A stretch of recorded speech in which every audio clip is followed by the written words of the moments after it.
আমরা গিয়েছিলাম দেউলিয়া বাজার সরস্বতী পুজোর ফুল কেনার জন্য। গুড মর্নিং বন্ধুরা, আজ 22শে জানুয়ারি, তো কালকে 23শে জানুয়ারি সরস্বতী পুজো। তাই আজ আমি আর আমার বন্ধু ফুল কিনতে যাব।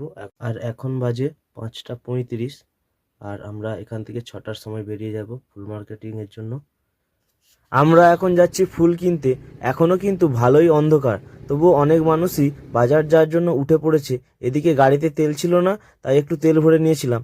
আর সকালবেলা কোথাও যাব, চা খাবো না তাই কি কখনো হয়? দুজনে আবার চা খেয়ে চললাম ফুল বাজারের উদ্দেশ্যে। ফাইনালি আমরা চলে এসেছি দেউলিয়া ফুলের বাজারে। আর এত ধরনের ফুল কোনটা নেব না খুঁজে পাচ্ছি না। তার উপর এবছর যেন ফুলের দামটাও একটু বেশি। আগে পারে রাস্তার দিকে যাবো, একবার রাস্তার দিকে আগে দুটো প্লাস্টিক কিনে নেবো না।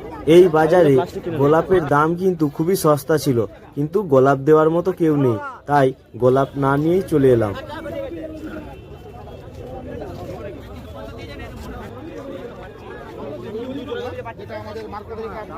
এবছরের মতো ফুল নেওয়া শেষ, এবার বাড়ির দিকে যাওয়া যাক। বাড়িতে গিয়ে এখনো অনেক কাজ বাকি রয়েছে, এখনো ফল বাজার করতে যেতে হবে। তো দেখা হচ্ছে পরবর্তী কোনো ভিডিওতে।